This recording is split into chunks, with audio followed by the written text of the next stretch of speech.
Perkembangan akhlak pada zaman Yunani. Yang pertama, tokoh-tokoh sofiotik. Pertumbuhan dan perkembangan ilmu akhlak pada bangsa Yunani baru terjadi setelah munculnya Sofistisian, yaitu orang-orang yang bijaksana. Yang kedua, Socrates, dipandang sebagai perintis ilmu akhlak. Yang ketiga, Sinis dan Srinis.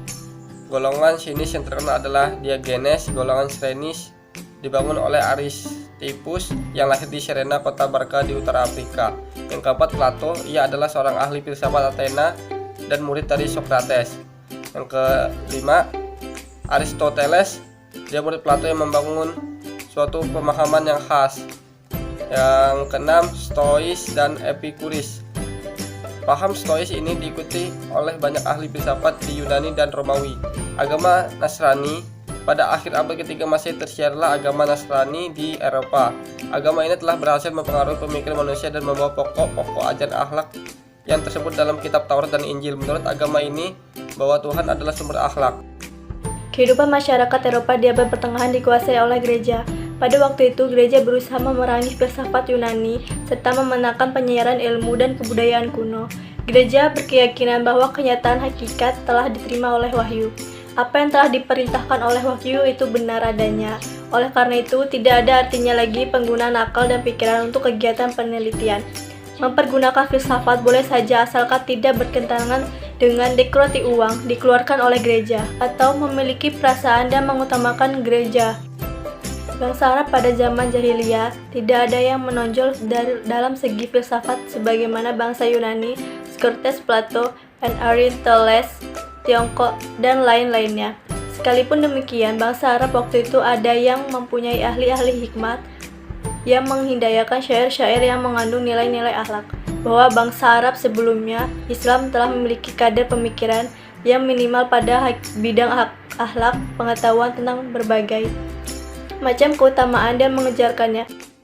Sejarah akhlak pada bangsa Arab setelah Islam. Islam datang mengajak pada kepercayaan bahwa Allah Subhanahu wa Ta'ala adalah sumber segala sesuatu di seluruh alam. Akhlak dalam Islam merupakan jalan hidup manusia yang paling sempurna dan menuntut umat kepada kebahagiaan dan kesejahteraan. Tujuan yang tertinggi dari segala tingkah laku manusia menurut pandangan Islam adalah mendapat ridho dari Allah Subhanahu wa Ta'ala.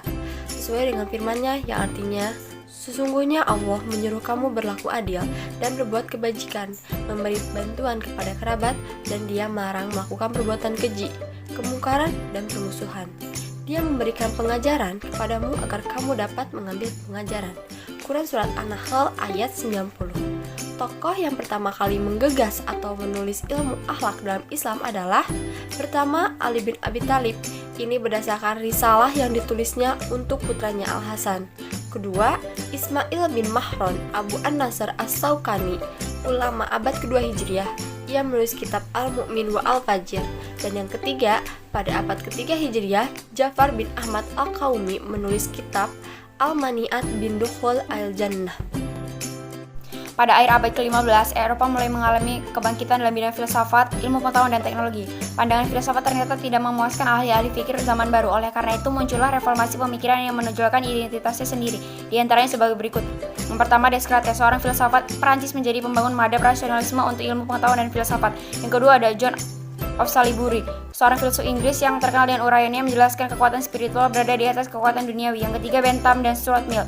Keduanya memindahkan dari paham egoistik hedonisme ke dalam paham universalistik hedonisme. Yang keempat ada Thomas Hill, Green, dan Herbert Spencer. Green dan Spencer mengaitkan paham evolusi dengan akhlak. Yang kelima, Spinoza, Hegel, dan Kant.